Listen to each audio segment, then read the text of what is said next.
Good morning बच्चों इस समय जो हमारा चैप्टर चल रहा है वो चैप्टर चल रहा है एटम्स का। और ये मेरा इसका तीसरा वीडियो है। बच्चों पिछले दो वीडियो में मैंने आपको रदरफोर्ड का एटॉमिक मॉडल पूरे डिटेल में एक्सप्लेन किया और बच्चों उसके ड्रॉबैक के बारे में भी बताया। बच्चों रदरफोर्ड के ही एक स्टूडेंट थे जिनका नाम था नील्स बोर और वो इनके अंडर में पीएचडी कर रहे थे। उन्होंने अपने ही सर के जो एटॉमिक मॉडल उन्होंने दिया था उसमें जो ड्रॉबैक था उसको कमी को पूरा करते हुए जो है अपना एक एटॉमिक मॉडल जो है प्रेजेंट किया दुनिया के सामने और वो एक्सेप्ट भी किया गया। ठीक है बच्चों, तो आज से जो है हम पढ़ेंगे बोर्स के एटॉमिक मॉडल को चार वीडियो में, टोटल 4 वीडियो में ये पूरा का पूरा टॉपिक मेरा कवर होगा। ठीक है बच्चों, तो बच्चों हम देखते हैं कि हमारा बोर्स एटॉमिक मॉडल में क्या क्या चीज है। बच्चों जैसा कि आप जानते हैं कि मेरे को ये चैनल मेरी बेटी वंशिका अग्रवाल ने बना करके दिया है जिसका नाम इसने रखा है मेरे पिताश्री की पाठशाला। और इस पाठशाला में मैं आपको पढ़ा रहा हूं फिजिक्स, केमिस्ट्री और मैथ। तो बच्चों ज्यादा बातें ना करते हुए मैं आज का टॉपिक स्टार्ट करता हूं। तो आज मेरे यूट्यूब चैनल मेरे पिताश्री की पाठशाला पे मेरे पापा आपको बोर्स एटॉमिक मॉडल के बारे में बताएंगे। तो मैं जाती हूँ, मेरे पापा आपको पढ़ाएंगे। तो बच्चों हेडिंग डालिए बोर्स एटॉमिक मॉडल। ठीक है बच्चों, Bohr's atomic model, Bohr's atomic model. ठीक है बच्चों, अब जो है हम पढ़ेंगे इस चैप्टर में बोर्स एटॉमिक मॉडल और इसी मॉडल से इस चैप्टर के सारे कंसेप्ट जो है हमारे कंप्लीट होंगे। और इस कंसेप्ट के ऊपर बेस टोटल 4 वीडियो मैं आपको बना करके दूंगा जिसको देखने के बाद आपका कंफ्यूजन दूर हो जाएगा। ठीक है बच्चों, तो देखिए सबसे पहला जो वीडियो होगा वो बच्चों होगा हमारा Bohr's postulates of atomic model. ठीक है, बात यहां से शुरू होगी। और बच्चों इसमें एक बड़ी फेमस बात कही गई है जो आप सबको पता है कि MVR इक्वल टू NH/2π। ठीक है, ये आपसे बताया गया है, ये आप हाई स्कूल से पढ़ते आए हो कि हमारा जो है इलेक्ट्रॉन उसी ऑर्बिट में रिवॉल्व करता है जिसमें उसका एंगुलर मोमेंटम NH/2π होता है। लेकिन शायद आपको आज तक किसी ने ये ना बताया हो कि ये क्यों होता है, NH/2π ही क्यों होता है, वो मैं अभी आपको थोड़ी देर बाद बताने वाला हूं। ठीक है, फिर बच्चों इसके बाद जो आएगा वीडियो, जो दूसरा वीडियो होगा बोर्स एटॉमिक मॉडल का, वो होगा उसमें मैं आपको बताऊंगा रेडियस ऑफ हाइड्रोजन एटम। ठीक है, रेडियस ऑफ हाइड्रोजन and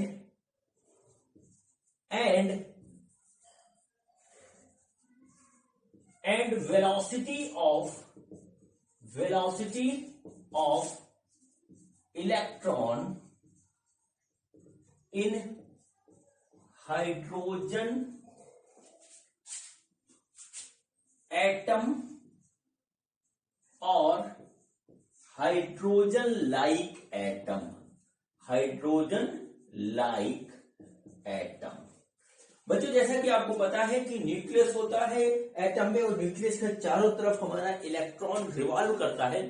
तो जिस ऑर्बिट में वो रिवॉल्व करता है बच्चों उसका रेडियस क्या होता है वो हमको बताना है। उसका फार्मूला, उसका डेरिवेशन सब देखेंगे और उस इलेक्ट्रॉन की वेलोसिटी क्या होती है। बच्चों इसमें एक टर्म देखेगा, ये स्पेशली हाइड्रोजन एटम के लिए कहा गया है, इस बात को ध्यान रखिएगा। और दूसरा बड़ा इंपॉर्टेंट टर्म आता है जिसको कहा जाता है हाइड्रोजन लाइक एटम। अब हाइड्रोजन लाइक एटम क्या है ये इसी वीडियो में आप देखिएगा। ठीक है बच्चों, फिर बच्चों यहां पर आएगा तीसरा वीडियो होगा जिसमें हम बात करेंगे kinetic energy, potential energy and total energy of electron, total energy of electron revolving in circular orbit और ये भी बच्चों hydrogen and hydrogen like atom में होगा। ठीक है, hydrogen like atom, hydrogen like atom का मतलब हाइड्रोजन की तरह ही एटम। ठीक है बच्चों, और बच्चों फिर यहां पर आएगा चौथा और मोस्ट इंपॉर्टेंट, जिसमें बच्चों को सबसे ज्यादा कंफ्यूजन होता है और परेशान रहते हैं, वो बच्चों होगा स्पेक्ट्रम लाइंस, ठीक है, ऑफ हाइड्रोजन और hydrogen like atom, hydrogen like atom. ठीक है बच्चों, ये जो है 4 वीडियो होंगे जो कि बोर्स एटॉमिक मॉडल के ऊपर बेस होंगे, और ये जो है एक डिफरेंट कंसेप्ट है, जो आपने अब तक एटम के बारे में पढ़ा है उससे बिल्कुल डिफरेंट है। इसको देखने से पहले बच्चों मैं आपसे ये कहूंगा कि पिछले 2 वीडियो आप जरूर देख लीजिएगा, जिसमें मैंने आपको रदरफोर्ड का एटॉमिक मॉडल जो है डिस्क्राइब किया है। उसके बाद ये वीडियो देखेंगे तो आपका कंसेप्ट पूरा क्लियर हो जाएगा। ठीक है, अभी तक जो आपने एटम के बारे में पढ़ा है उससे यहाँ पे डिफरेंट कंसेप्ट है, ज्यादा डिफरेंट नहीं है लेकिन डिफरेंट है। ठीक है बच्चों, तो चलिए अब स्टार्ट करते हैं Bohr's postulate of atomic model, कि बोर्स का पोस्टुलेट क्या था और उन्होंने किस तरीके से रदरफोर्ड, जो कि इनके ही गुरु थे, उनके मॉडल में थोड़े से चेंजेस किए अपने एक्सपेरिमेंट के बेसिस पे, और वो जो है हमारा एक्सेप्ट हो गया दुनिया के सामने। ठीक है बच्चों, तो चलिए अब देखते हैं कि इसमें जो है क्या चीज थी जो बोर साहब ने बताया। ठीक है बच्चों, तो बच्चों हम बात शुरू करेंगे यहां से कि ड्रॉबैक ऑफ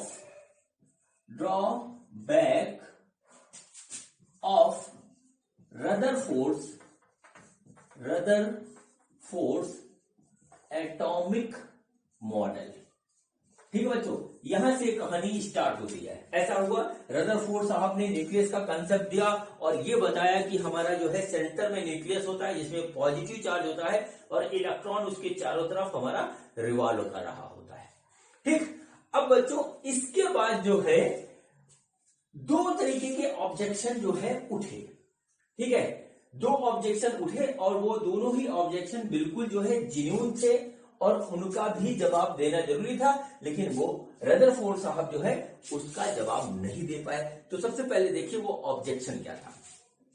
ऑब्जेक्शन ये था कि यहां पर बच्चों न्यूक्लियस बताया था उन्होंने, और ये बताया था कि जो है इलेक्ट्रॉन, या कहिए हाँ इलेक्ट्रॉन एक ऑर्बिट में जो है रिवॉल्व कर रहा है। ठीक है, और वो ऑर्बिट न्यूक्लियस के चारों तरफ है। इस तरीके से हमारा इलेक्ट्रॉन, ये सपोज करिए, वो रिवॉल्व कर रहा है। ठीक है, लेकिन बहुत रदरफोर्ड साहब ये नहीं बता पाए कि इसका रेडियस कितना है।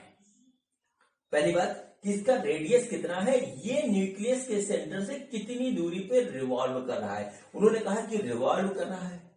ठीक है, ये नहीं बता पाए।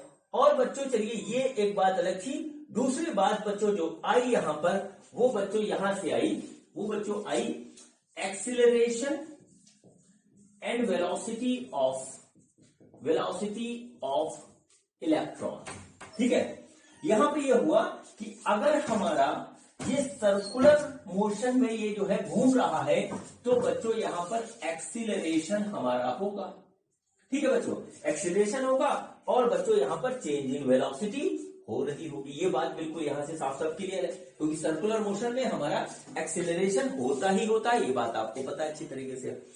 अब बच्चों जैसा कि इलेक्ट्रोमैग्नेटिक वेव में हमने पढ़ा है, क्या पढ़ा है कि ए चार्ज, ठीक है, क्या होता है कि अगर कोई charge, if any charge particle, ठीक है, moves under an acceleration, then it will emit radiation। ठीक है, ये हमने बच्चों पढ़ रखा है, कहां पे पढ़ रखा है, इलेक्ट्रोमैग्नेटिक वेव्स पे। यही तो था बच्चों। क्या बताया गया अब तक चार्ज में? आपको चार्ज में तीन चीज बताई गई है। एक तो अगर चार्ज स्टेशनरी है, चार्ज स्टेशनरी है तो इलेक्ट्रिकल फील्ड हमें देगा। ठीक है, चार्ज अगर स्टेशनरी तो इलेक्ट्रिकल फील्ड होगा। चार्ज अगर मूव कर रहा है कांस्टेंट वेलोसिटी से, कांस्टेंट वेलोसिटी से चार्ज मूव कर रहा है तो बच्चों वो हमको दो चीज देगा। एक तो देगा करंट और दूसरा देगा मैग्नेटिक फील्ड। ये भी हम कर चुके हैं। और तीसरा बच्चों था कि अगर हमारा मूव कर रहा है with an acceleration, with an acceleration तो बच्चों हमको इलेक्ट्रोमैग्नेटिक वेव देगा। ये चार्ज का कंसेप्ट है जो अभी तक मैं आपको पढ़ाता आया हूं और सारे टीचर जिनसे भी आप पढ़ रहे हो ये पढ़ा रहे होंगे कि स्टेशनरी चार्ज इलेक्ट्रिकल फील्ड देता है, कांस्टेंट वेलोसिटी वाला हमें करंट एंड मैग्नेटिक फील्ड देता है। और बच्चों क्या हुआ कि हमारा जब चार्ज में एक्सेलरेशन होता है, एक्सेलरेशन से चार्ज मूव करता है तो बच्चों हमको इलेक्ट्रोमैग्नेटिक वेव देता है। और बच्चों यहां पे था कि चार्ज अगर हमारा सर्कुलर ऑर्बिट में घूम रहा है, सर्कुलर मोशन कर रहा है तो बच्चों उसके पास एक्सीलरेशन है, और एक्सीलरेशन है तो क्या होगा कि ये जो है एक्सीलरेशन है तो ये हमारा जो है इलेक्ट्रोमैग्नेटिक वेव देगा। अब बच्चों इलेक्ट्रोमैग्नेटिक वेव क्या होता है? ये होता है एनर्जी। भाई इलेक्ट्रोमैग्नेटिक वेव अपने साथ एनर्जी लेके चलती है तो जाहिर सी बात है कि वो एनर्जी कहीं से आ रही होगी वेव के साथ, तो वो आएगी इलेक्ट्रॉन से। ठीक है, वो आएगी इलेक्ट्रॉन से। अब बच्चों इलेक्ट्रॉन क्या है? नेगेटिव चार्ज पार्टिकल है और ये न्यूक्लियस क्या है? पॉजिटिव चार्ज है। तो पहले तो इनके बीच में एक्सीलरेशन होगा, sorry attraction, force of attraction होगा इनके बीच में। अब वो वाला फोर्स ऑफ अट्रैक्शन इसको इधर खींचेगा और बच्चों उसके साथ ये जो है रेडिएशन छोड़ेगा क्योंकि एक्सेलरेशन में है। तो इन दोनों के कॉम्बिनेशन से क्या हुआ कि ये वाला जो है इलेक्ट्रॉन धीरे धीरे धीरे धीरे इस तरीके से अपने जो है पाथ को कम करता जाएगा और इसकी तरफ अट्रैक्ट होता जाएगा और यहां आकर के मिल जाएगा। ठीक है, और बच्चों इस तरीके से जो है एटम जो है वो हमारा कोलैप्स कर जाएगा। ठीक है, एटम हमारा कोलैप्स कर जाएगा और एटम का एग्जिस्टेंस खत्म हो जाएगा। ये क्वेश्चन रेज किया पूरी साइंस की दुनिया ने उस समय, और बच्चों रदरफोर्ड साहब इसका सटीक जवाब नहीं दे पाए। उन्होंने भी बात सोची कि बात तो ये सही कह रहे हैं, उसका जवाब वो नहीं दे पाए और फर्दर रिसर्च आगे होने लगे। लेकिन ये मॉडल कि हमारा बीच में न्यूक्लियस होता है, एटम रिवॉल्व करता है, ये हमारा एक्सेप्ट हो गया। ये पहला ऑब्जेक्शन था रदरफोर्ड साहब के मॉडल पे।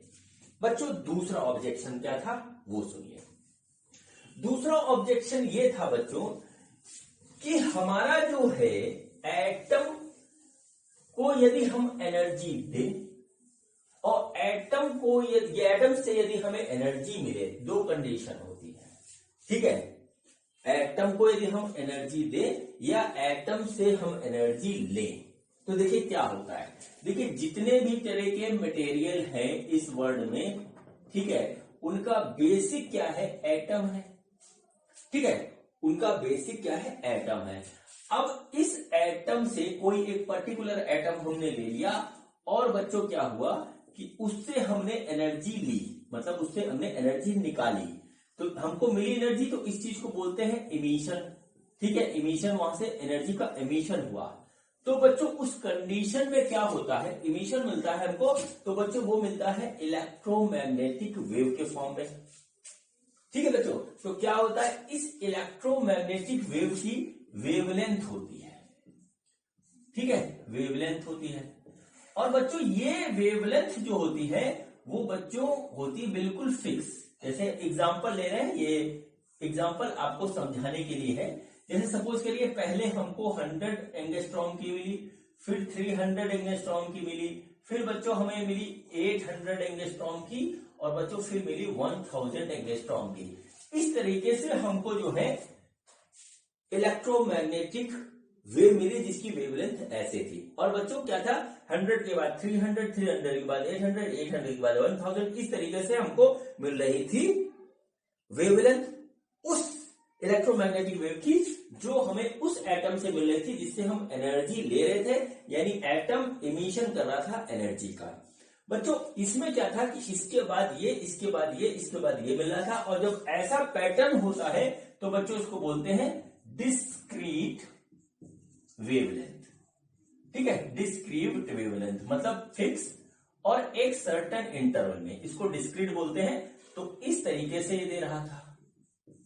ठीक है बच्चों, अब देखिए बच्चों इसमें हमने क्या किया, इसमें जो है उल्टा काम किया। अब बच्चों क्या हुआ कि हम एटम को एनर्जी दे रहे हैं, एटम हमसे एनर्जी ले रहा है। इसमें क्या था कि एटम से हमने एनर्जी दी, हमने एटम को एनर्जी दी, यानी एटम को एनर्जी को एटम ने एब्जॉर्ब किया। तो बच्चों इसको बोलते हैं एब्जॉर्प्शन। ठीक है, एब्जॉर्प्शन, ये हमारा एब्जॉर्प्शन हो गया, एब्जॉर्प्शन ऑफ एनर्जी। और बच्चों जब एब्जॉर्प्शन ऑफ एनर्जी हुई, ठीक है, तो उसने इलेक्ट्रोमैग्नेटिक वेव के फॉर्म में ही एनर्जी ली। तो बच्चों एक बात जो सिमिलरली देखी गई कि यहां पर जो वेवलेंथ वो एब्जॉर्ब कर रहा है, वेवलेंथ जो एब्जॉर्ब कर रहा है वो भी यही सेम है, वो है 100 एंगस्ट्रॉम, यहाँ पे 300 एंगस्ट्रॉम बच्चों, फिर उसके बाद 800 एंगस्ट्रॉम, और बच्चों फिर उसके बाद 1000 एंगस्ट्रॉम। मतलब अगर ये एटम सेम है, दोनों सेम एटम है, चाहे दुनिया का कोई भी एटम हो, दोनों सेम है, अगर वो एनर्जी हमको देता है तो जो वेवलेंथ हमको मिलती है वो एक फिक्स्ड वेवलेंथ होती है। और बच्चों जब वो लेता है तो भी वही एनर्जी लेता है, यानी डिस्क्रीट वेवलेंथ को वो हमको इमिट कर रहा है और डिस्क्रीट वेवलेंथ को वो एब्जॉर्ब कर रहा है। ठीक है, ये बात जो थी यहां पे हर एक एटम में देखी गई, और रदरफोर्ड साहब ये एक्सप्लेन नहीं कर पाए। ठीक है, रदरफोर्ड साहब ये एक्सप्लेन नहीं कर पाए, बिल्कुल एक्सप्लेन नहीं कर पाए। ठीक है, एक्सप्लेन नहीं कर पाए, क्यों नहीं कर पाए बताइए? क्योंकि उन्होंने ये बात बताई कि हमारा जो है इलेक्ट्रॉन जो है वो एक ऑर्बिट में रिवॉल्व कर रहा है, और कितनी दूरी पे रिवॉल्व कर रहा है वो ये नहीं बता पाए। ठीक है, उन्होंने कहा कि कहीं पर भी रिवॉल्व कर सकता है, उसकी दूरी यहां से जो है कितनी भी हो सकती है। अब यदि कितनी भी हो सकती है तो वेवलेंथ इसमें कितनी भी मिलनी चाहिए, कोई भी वेवलेंथ मिल सकती थी, लेकिन ऐसा नहीं हो रहा था, वो एक फिक्स वेवलेंथ मिल रही थी, और हर एक एटम के लिए वो वेवलेंथ अपनी अपनी अलग अलग थी। इस चीज को वो एक्सप्लेन नहीं कर पाए, और यही दो ड्रॉबैक रह गए रदरफोर्ड साहब के मॉडल में। अब बच्चों इनके ही स्टूडेंट थे नील्स बोर साहब। ठीक है, वो इनके साथ काम कर रहे थे, इनके अंदर में पीएचडी कर रहे थे, और फिर उन्होंने भी जो है इनके साथ काम किया, और फिर फाइनली जो है वो अपना रिजल्ट निकाल के दे दिया, और इन दोनों ही ड्रॉबैक का खत्म करके जो है इसका रीजन बता दिया, और वो रीजन हमारा जो है एक्सेप्ट हो गया, वो रीजन जो है वो एक्सेप्ट हो गया। ठीक है, तो बच्चों चलिए आइए उस पे हम बात करते हैं कि वो हमारा जो है एक्सेप्ट क्यों हुआ। ठीक है, कैसे हुआ और क्यों हुआ ये देखिए। इसी को बच्चों हम बोलते हैं Bohr's postulate of, Bohr's postulates of atomic model. ठीक है, इन्होंने अपनी बात कही और पूरे लॉजिक के साथ कही, और हर एक चीज का प्रूफ उन्होंने दिया। ठीक है, तो सबसे पहले जो बात उन्होंने कही, ठीक है, सबसे पहले जो बात जो बताई उसको एक्सेप्ट करते हैं कि न्यूक्लियस होता है और इलेक्ट्रॉन उसके चारों तरफ रिवॉल्व करते हैं। ये बात उन्होंने बिल्कुल सही कही कि ये ऐसा ही होता है, और उसको फोर्स ऑफ अट्रैक्शन मिलता है इलेक्ट्रोस्टैटिक से। तो बच्चों क्या हो गया कि इसको एक्सेप्ट किया उन्होंने, क्या बोला कि atom has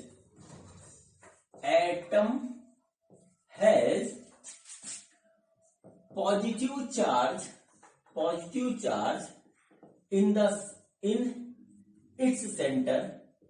in its center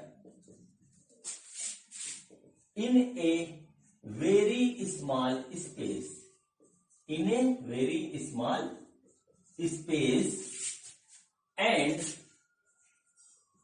electrons revolve around the nucleus around the nucleus like planet around sun, planet around sun। ठीक, ये आई बात। और बच्चों क्या कहा गया कि द सेंट्रीपिटल फोर्स, ठीक, the centripetal force required comes from electrostatic force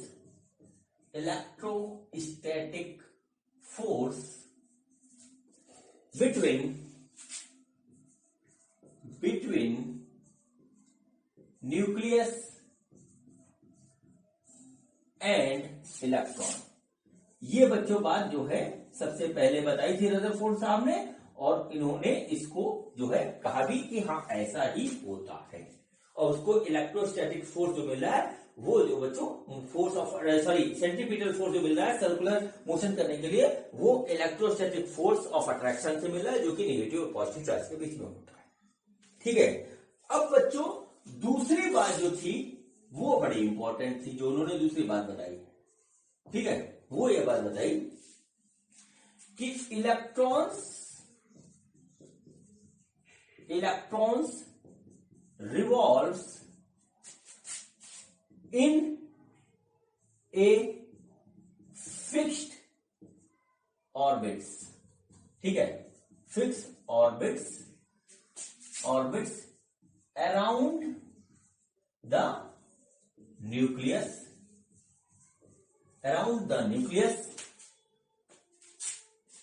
in which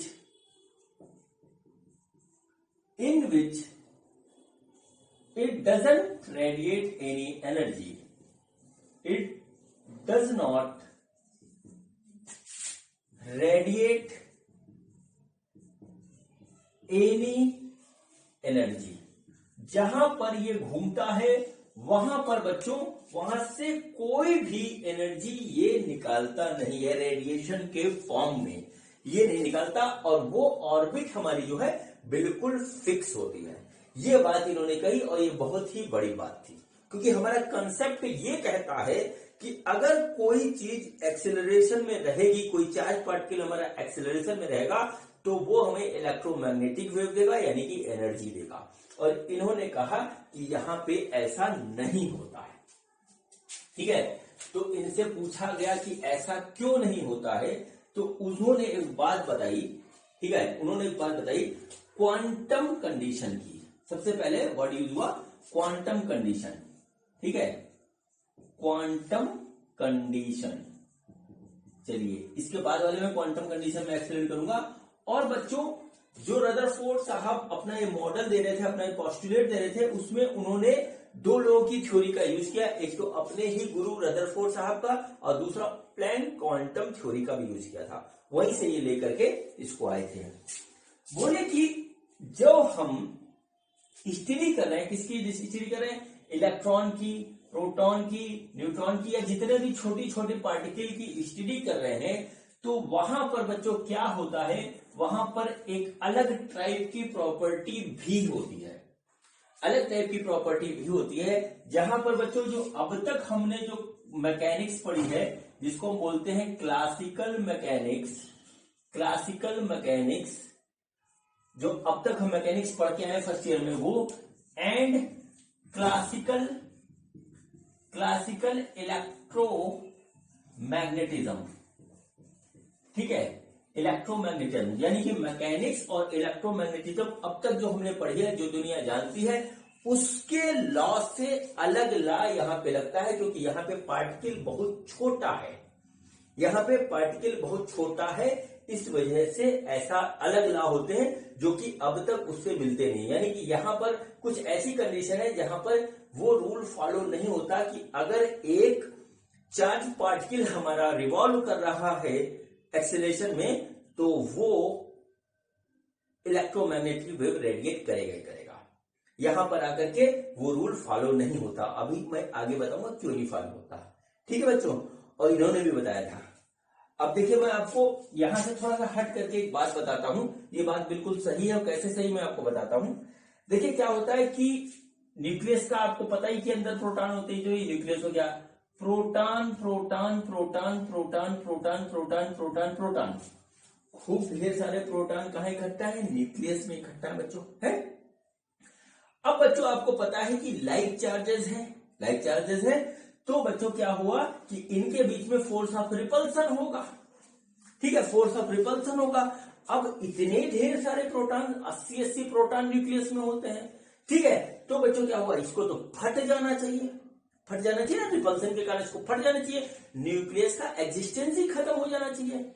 लेकिन बच्चों ऐसा होता तो नहीं है, ठीक है, न्यूक्लियस बहुत स्ट्रांग है, न्यूक्लियस को तोड़ पाना आसान नहीं है इतना ज्यादा, ठीक है। तो इसका मतलब इनकी बात ये बिल्कुल सही है कि कुछ ना कुछ जब छोटे पार्टिकल की स्टडी की जाती है तो वहां कुछ और भी चीजें हो रही हैं जो हमने अभी तक मैकेनिक्स और इलेक्ट्रोमैग्नेटिज्म पढ़ा है, वो उससे अलग रूल भी फॉलो करता है, वो रूल तो फॉलो करता है लेकिन कुछ अलग रूल भी फॉलो करता है।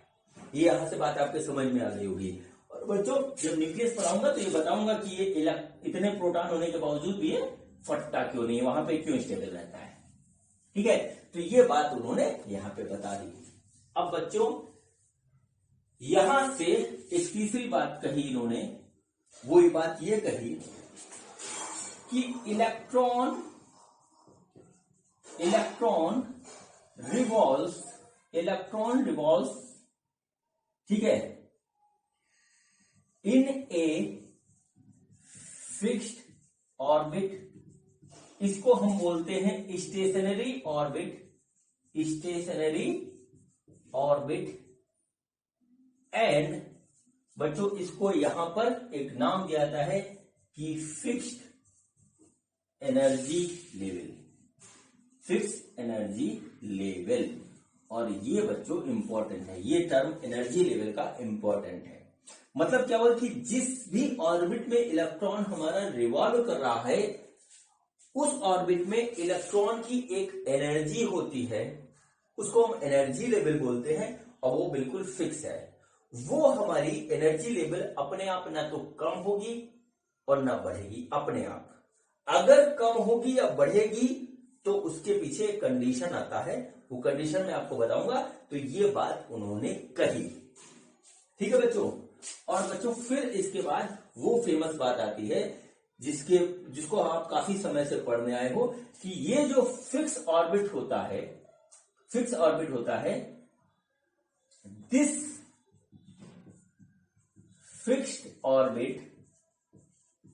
Fixed orbit of radius r, ठीक है, in which angular momentum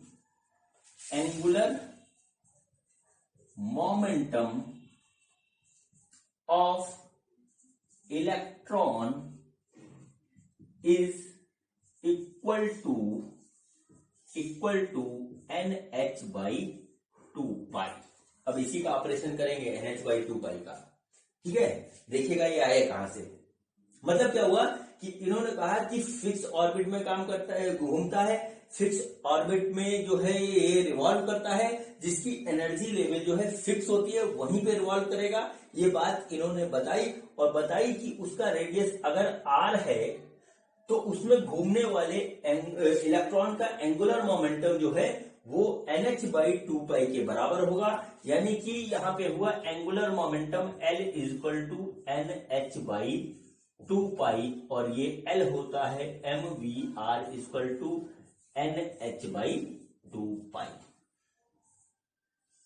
ये चीज आप बहुत दिनों से पढ़ते आ रहे हो, ठीक है। और ये बात आप सोचते होंगे कि nh/2π क्यों होता है, फिर आपने याद कर ली होगी, ठीक है। तो बच्चों चलिए अब मैं आपको बताता हूं कि ये nh/2π क्यों होता है, ठीक है। देखिए पिछला जितना हमने पढ़ रखा है वो सब हमको आना चाहिए। देखिए इसमें सबसे पहले यूज हुआ हमारा एक्सेलरेशन का कंसेप्ट, सर्कुलर मोशन का कंसेप्ट, फिर उसके बाद बच्चों आया इलेक्ट्रोमैग्नेटिक वेव का कंसेप्ट कि एक्सेलरेशन वाला जो चार्ज होता है वो इलेक्ट्रोमैग्नेटिक वेव देगा। और बच्चों फिर अब आ गया एंगुलर मोमेंटम, और एंगुलर मोमेंटम आपने पढ़ा था फर्स्ट ईयर में रोटेशनल मोशन वाले चैप्टर में। आप में से तो बहुत से बच्चे भूल गए होंगे कि एंगुलर मोमेंटम होता क्या है। ठीक है, अब बच्चों एंगुलर मोमेंटम, और बच्चों इतना कंसेप्ट तो इसमें यूज हो गया, इतना कंसेप्ट यूज हो गया। अब बच्चों एक कंसेप्ट यूज होने वाला है और वो बच्चों है डी ब्रोगली हाइपोथेसिस। ठीक है, डी ब्रोगली हाइपोथेसिस और डी ब्रोगली वेवलेंथ। ठीक है, डी ब्रोगली हाइपोथेसिस और डी ब्रोगली वेवलेंथ। चलिए अब चलिए इसकी बात करते हैं और यहां से आपका जो है कंसेप्ट पूरी तरीके से क्लियर हो जाएगा। ठीक है, चलिए इसको उन्होंने बोर साहब ने एक्सप्लेन किया on the basis of de Broglie hypothesis. ठीक है, देखिए डी ब्रोगली हाइपोथेसिस अभी पढ़े हुए हम लोग को ज्यादा देर नहीं हुआ, तो सबसे पहले देखिए डी ब्रोगली हाइपोथेसिस, और इसमें एक टर्म यूज हुआ था डी ब्रोगली वेवलेंथ। ठीक, ये हमारे पास इस तरीके से आ गया। चलिए अब यहां पे हम बनाते हैं एक एटम, ये हमारा न्यूक्लियस हो गया और बच्चों ये हो गया इस तरीके से एटम। ठीक, अब बच्चों देखिए डी ब्रोगली हाइपोथेसिस का वीडियो जिसने न देखा हो देख ले, क्योंकि उसका यहाँ यूज आ रहा है और उसी से कंडीशन निकल के आएगी। ठीक है बच्चों, तो देखिए क्या हुआ, डी ब्रोगली साहब ने कहा था कि अगर कोई पार्टिकल मोशन में है तो वो बच्चों हमारा वेव कैरेक्टर शो करता है। ये बात उन्होंने कही थी। ठीक है, और दूसरी बात जो उन्होंने बताई थी, जब उनसे पूछा गया कि हमारा ट्रक, हमारा बस, हमारा पेड़, हमारा पौधा, इंसान, जानवर, सब उन्होंने कहा कि वेव कैरेक्टर शो करता है, तब करता है जब वो मोशन में होता है, मोशन में नहीं तब नहीं करेगा। ठीक है, तो उनसे पूछा गया कि शो क्यों नहीं करता, तो बोले बड़े ऑब्जेक्ट के लिए वेवलेंथ कम होती है जिसको हम मेजर नहीं कर पाएंगे, लेकिन छोटे ऑब्जेक्ट जैसे electron, proton, neutron, meson, positron, antineutrino, ये सब हमारा शो करेगा। और उन्होंने बाद में डेविसन और जर्मन ने और लोगों ने इसको करके भी दिखाया। ठीक है, तो बच्चों यहां पे क्या था कि पार्टिकल उन्होंने कहा अगर छोटा है तो हम उसको मेजर कर सकते हैं। तो बच्चों यहां पे पार्टिकल कौन है, पार्टिकल है इलेक्ट्रॉन। ठीक है, तो बच्चों पार्टिकल हो गया हमारा इलेक्ट्रॉन। देखिएगा बड़ा खूबसूरत कंसेप्ट है। इलेक्ट्रॉन क्या है, वो बच्चों यहां पे रिवॉल्व कर रहा है। ठीक, रिवॉल्व कर रहा है बच्चों, इलेक्ट्रॉन रिवॉल्व कर रहा है यानी कि इलेक्ट्रॉन मोशन में है। ठीक है, और मोशन में है तो ये वेव कैरेक्टर शो करेगा, वेव कैरेक्टर शो करेगा। बस यहीं से सारी बात का समाधान मिल गया। अब बच्चों इसका रेडियस आप मान लीजिए कि ये है हमारा आर, हमने सपोज किया कि रेडियस आर है। और बच्चों यहां पर क्या हुआ कि इसका सरकमफेरेंस कितना हो जाएगा, 2 पाई आर। तो बच्चों इसका सरकमफेरेंस ले लीजिए, सरकमफेरेंस जो ले लीजिए वो ले लीजिए 2 पाई आर, इस तरीके से ले लीजिए। अब यहां पे थोड़ा सा सांस लीजिए और देखिए कि ये इलेक्ट्रॉन, ये वाला इलेक्ट्रॉन वेव कैरेक्टर शो कर रहा है। ठीक है, वेव कैरेक्टर शो कर रहा है यानी कि इसकी एक वेवलेंथ भी होगी। ठीक है, इसकी एक वेवलेंथ भी होगी। और बच्चों वेवलेंथ जब होगी इसकी, तो बच्चों वेव जो है कभी हाफ नहीं होती। ठीक है, वेव जो है वो कभी हाफ नहीं होती। देखिए किस तरीके से, अब हम जो है यहां पे दूसरे हिसाब से बनाते हैं। ठीक, देखिए वेवलेंथ क्या होती है, वेवलेंथ देखिए किस तरीके से होती है। ये देखिए ऐसे हो गई, अगर हम ऐसे बनाए तो देखिए ये हमारे पास ऐसे हुई एक, और फिर ये ऐसे हो गई। तो बच्चों यहां अगर लैम्डा है तो यहां पे होगा 2 लैम्डा। ठीक है, ऐसे बढ़ता जाएगा 3 लैम्डा, 4 लैम्डा। वेवलेंथ हमारी कभी 1.5 लैम्डा नहीं हो सकती। ठीक है, ये वेव का कैरेक्टर होता है। और बच्चों अब यदि इलेक्ट्रॉन हमारा वेव कैरेक्टर शो कर रहा है यहाँ पे, तो देखिए वेव कैरेक्टर में क्या होगा, वेव ऐसे ऐसे चलेगी, ऐसे ऐसे, ये देखिए इस तरीके से सपोज करिए कि हमारा वेव बन रहा है। तो वेव जब भी हमारा बनेगा, चाहे उसकी वेवलेंथ कितनी भी हो, वो फुल वेव होगा। 1.5 लैम्डा, 1.77 लैम्डा, इस तरफ से बोलेगा वेव हमारी क्या होगी, जो भी वेवलेंथ होगी वो बच्चों होगी लैम्डा, फिर आएगी 2 लैम्डा, ये होगी 3 लैम्डा, इस तरीके से n लैम्डा ये होगी। और बच्चों ये पार्टिकल हमारा जो है वेव कैरेक्टर शो कर रहा है, तो बच्चों ये जो वेवलेंथ होगी ये होगी हमारी डी ब्रॉगली वेवलेंथ। नोट करिए, डी ब्रॉगली वेवलेंथ होगी। ठीक, बात आ गई समझ में आपको। तो डी ब्रॉगली वेवलेंथ हमारे पास क्या थी, वो थी बच्चों हमारे पास lambda equal to H upon P, यानी कि लैम्डा इक्वल टू एच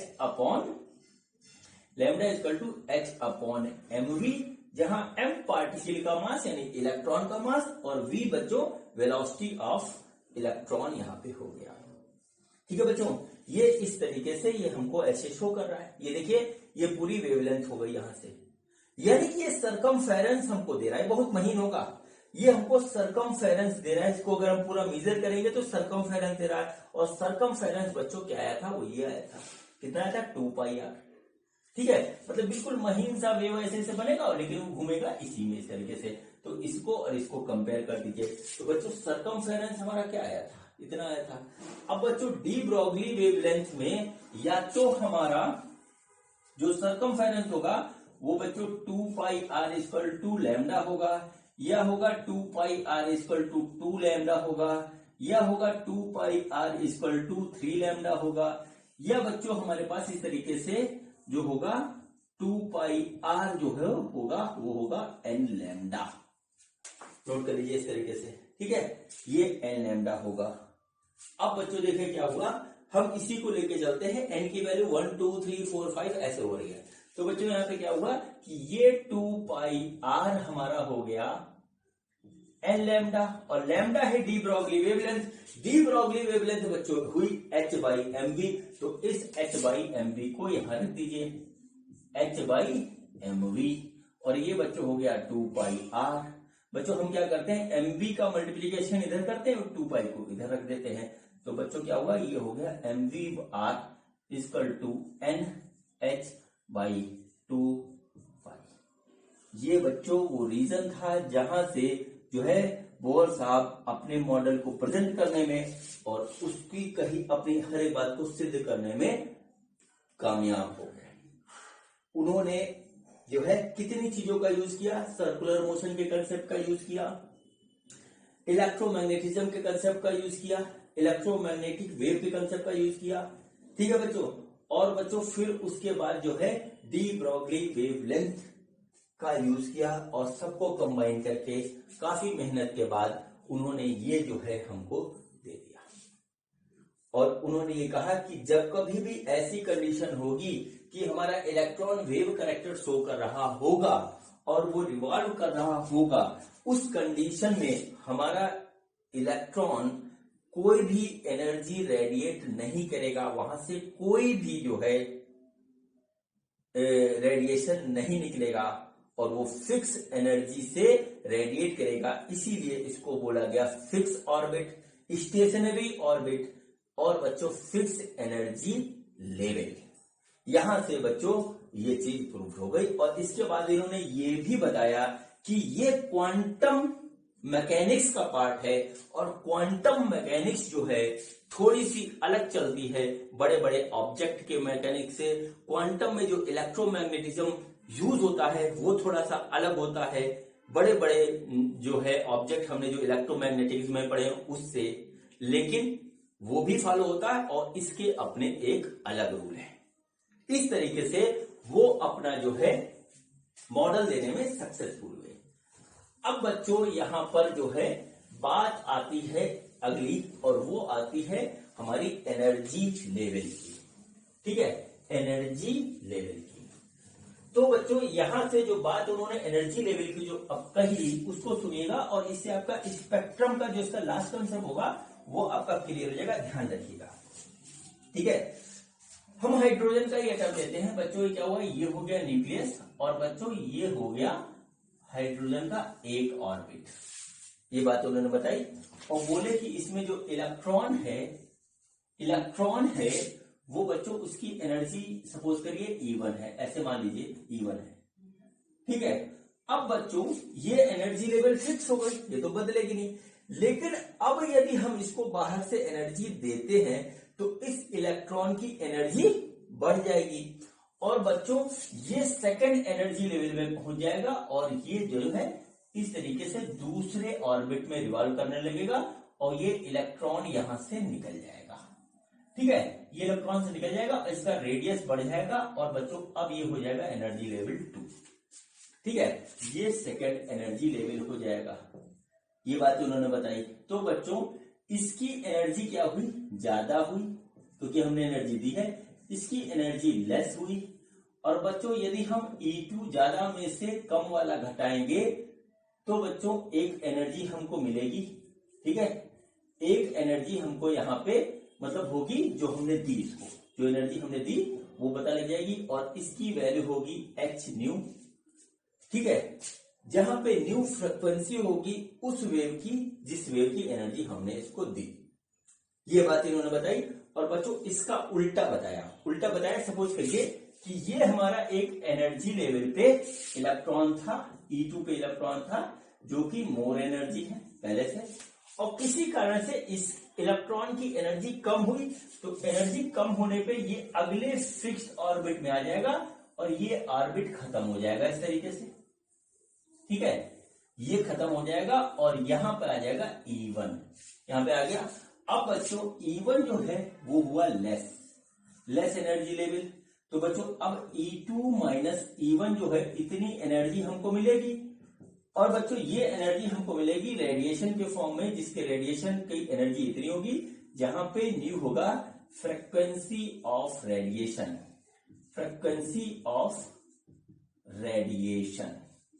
ठीक, फ्रीक्वेंसी ऑफ रेडिएशन होगा बच्चों। और ये देखिए दो चीज हो रही है, यहां पर देखिए क्या हो रहा है, एनर्जी का एब्जॉर्प्शन हो रहा है, एनर्जी एब्जॉर्ब हो रही है, और यहां पर देखिए एनर्जी का इमिशन हो रहा है। ठीक है, इमिशन हो रहा है, यानी कि जब हमारा एब्जॉर्प्शन होता है तो इलेक्ट्रॉन अपना ऑर्बिट छोड़ करके बड़े ऑर्बिट में चला जाता है, और जब इमिशन होता है तो इलेक्ट्रॉन बड़े ऑर्बिट से छोटे ऑर्बिट में आ जाता है। यहाँ पे कहते हैं कि हायर एनर्जी लेवल से लोअर एनर्जी लेवल पे आ गया, और यहाँ कहते हैं कि लोअर एनर्जी लेवल से हायर एनर्जी लेवल पे आ गया। ठीक, तो बच्चों इस तरीके से जो है बोहर साहब ने जो है क्वांटम मैकेनिक्स, क्वांटम फिजिक्स के वर्ल्ड में एक बहुत बड़ा सा ब्रेक थ्रू दिया, और इसके बाद जो है काफी रिसर्च हुई, और साइंस के वर्ल्ड में नई एक्सपेरिमेंट स्टार्ट हो गए। ठीक है बच्चों, और बोहर साहब को अपने इस काम के लिए बाद में नोबेल प्राइज भी मिला था। ठीक है बच्चों, अब देखिए जो है रिसर्च काम और मेहनत कभी खत्म नहीं होती, ये चलती रहती है लगातार। ठीक है, सबसे पहले जे थॉमसन साहब ने अपना मॉडल दिया, उनके मॉडल में कमी हुई, फिर रदरफोर्ड साहब ने दिया, फिर रदरफोर्ड साहब के मॉडल में कुछ कमी निकली तो फिर बोहर्स ने दिया। अब बच्चों कमी हमेशा हर जगह रहेगी, और कोशिश हमेशा हर जगह चलती रहेगी। तो बच्चों बोहर साहब के मॉडल में भी जो है कुछ बातें ऐसी आ रही थी जो एटम शो तो कर रहा था, लेकिन वो मॉडल इसको एक्सप्लेन नहीं कर पा रहा था। ठीक है, तो बच्चों देखिए क्या हुआ कि सारे मॉडल की तरह इसमें भी कुछ कमियां थी, या हम कहें लिमिटेशन थी। तो देखिए अब आप हेडिंग डालीजिए, इसको भी आपको जानना जरूरी है। तो यहां पे डाल लीजिए limitations of Bohr's atomic model. ठीक है, कमी नहीं थी, मतलब कुछ चीजें ऐसी हुई जो आगे जो है एक्सपेरिमेंट में आई, लेकिन वो उसको एक्सप्लेन नहीं कर पाया उनका ये मॉडल। तो बच्चों वो लिमिटेशंस क्या थी, वो लिमिटेशंस हमारी थी ये। ठीक है बच्चों, तो ये हमारी जो है कुछ जो है लिमिटेशंस थी, ड्रॉबैक नहीं कहेंगे, लिमिटेशंस थी बोर्स एटॉमिक मॉडल की, जो वो एक्सप्लेन नहीं कर पाए और इस पे फर्दर रिसर्च चालू रही और आगे जो है उसको एक्सप्लेन किया गया। तो बच्चों लिमिटेशंस क्या थी उसको देखिए। This theory applicable only for hydrogen and hydrogen like single electron atom and fails in the case of 2 और मोर इलेक्ट्रॉन्स एटम। मैंने अभी जब आपको स्टार्टिंग में इंडेक्स बनवाया था कि मैं क्या इसमें पढ़ाने जा रहा हूं, तो बच्चों उसमें एक बात मैंने स्पेशली लिखी थी, hydrogen and hydrogen like atom. देखिए हाइड्रोजन एटम में सिर्फ एक इलेक्ट्रॉन होता है और हाइड्रोजन लाइक एटम का मतलब हुआ कि जैसे हीलियम है, हीलियम में 2 इलेक्ट्रॉन होते हैं तो एक हमने निकाल दिया तो उसमें बचा 1 इलेक्ट्रॉन। तो बच्चों 1 इलेक्ट्रॉन बचा और वो हाइड्रोजन एटम नहीं है लेकिन वो हाइड्रोजन की तरह हो गया, यानी हाइड्रोजन लाइक हो गया। ठीक है बच्चों, ऐसे 3 है, जैसे लिथियम में 3 होता है तो बच्चों उसमें से हमने निकाल दिया 2 इलेक्ट्रॉन तो उसमें भी 1 बचा तो वो भी हाइड्रोजन लाइक एटम हो गया। तो बच्चों ये जो थ्योरी बोहर साहब की थी वो सिर्फ हाइड्रोजन और हाइड्रोजन लाइक एटम में था, जिसमें सिर्फ सिंगल इलेक्ट्रॉन था, उसके लिए अप्लीकेबल था एग्जैक्टली। लेकिन जब हमारे 2 और 2 से ज्यादा इलेक्ट्रॉन हो रहे थे तो ये थ्योरी हमारी पूरी तरीके से सेटिस्फाइड नहीं हो रही थी। ये जो है एक बड़ी कमी थी यहाँ पे। ठीक है, आगे हुई वो बात अलग है। ठीक, लेकिन ये नहीं एक्सप्लेन कर पा रहा है कि इस मॉडल के हिसाब से। फिर बच्चों दूसरी बात है, it does not explain why only circular orbits should be chosen when electrical orbits are also possible. ठीक है बच्चों, न्यूक्लियस के अराउंड जो हमारा इलेक्ट्रॉन रिवॉल्व कर रहा है वो सर्कुलर के अलावा इलेक्ट्रिकल ऑर्बिट में भी कहीं कहीं पे जो है रिवॉल्व करता है, वो यहां पर एक्सप्लेन नहीं हो पाया, जबकि सर्कुलर और इलेक्ट्रिकल ऑर्बिट दोनों तरीके के ऑर्बिट पॉसिबल है। ठीक है, ये दूसरी कमी थी। तीसरी थी, Bohr's theory does not tell anything about the relative intensities of various spectral lines. Bohr's theory explains only the frequency of these lines. बच्चों यहां पर अभी मैंने आपको जो बात बताया कि जब हायर एनर्जी से लोअर एनर्जी पे आता है इलेक्ट्रॉन तो रेडिएशन इमिट करता है, जब जो है हमारा लोअर एनर्जी से हायर एनर्जी पे जाता है तो कुछ एनर्जी एब्जॉर्ब करता है। ठीक है बच्चों, तो वो जो एनर्जी इमिट करता है या एब्जॉर्ब करता है वो बच्चों हमको मिलती है इलेक्ट्रोमैग्नेटिक वेव के फॉर्म में, और उसमें होती है बच्चों फ्रीक्वेंसी। तो इन्होंने जो थ्योरी दी थी वो सिर्फ फ्रीक्वेंसी को एक्सप्लेन कर रही थी कि इस रेडिएशन की हमारी फ्रीक्वेंसी इतनी होगी या इतनी होगी, लेकिन उसकी इंटेंसिटी कितनी होगी ये वो एक्सप्लेन नहीं कर रही थी। ठीक है बच्चों, यहां पर ये इसमें एक बड़ी कमी मिली। फिर बच्चों जो स्पेक्ट्रल लाइन मिलती है, ठीक है, जो एनर्जी मिलती है वो बच्चों हमारी जो है मैग्नेटिक फील्ड और इलेक्ट्रिकल फील्ड में जो है स्प्लिट हो जाती है। बहुत ही डीप नॉलेज है ये। मैग्नेटिक फील्ड और इलेक्ट्रिकल फील्ड में वो स्प्लिट हो जाती है, जहां पर बच्चों जब मैग्नेटिक फील्ड में स्प्लिट होती है तो उसको बोलते हैं जीमैन इफेक्ट, और जब इलेक्ट्रिकल फील्ड में स्प्लिट होती है उसको बोलते हैं स्टार्क इफेक्ट। ये काफी डीप नॉलेज की चीज है, आपके सिलेबस मतलब इस टॉपिक से कोई मतलब नहीं उसका, लेकिन सिर्फ आप यहाँ पे इतना नाम याद करके इतना ही बहुत है, ये भी आ जाता है।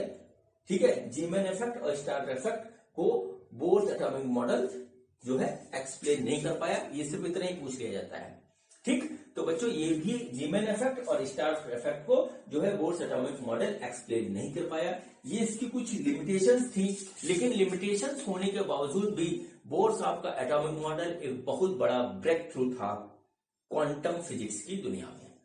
ठीक है बच्चों, तो बच्चों इस तरीके से ये हमारा बोर्स एटॉमिक मॉडल का जो है बच्चों पहला वीडियो जो था वो हमारा जो है कंप्लीट हुआ।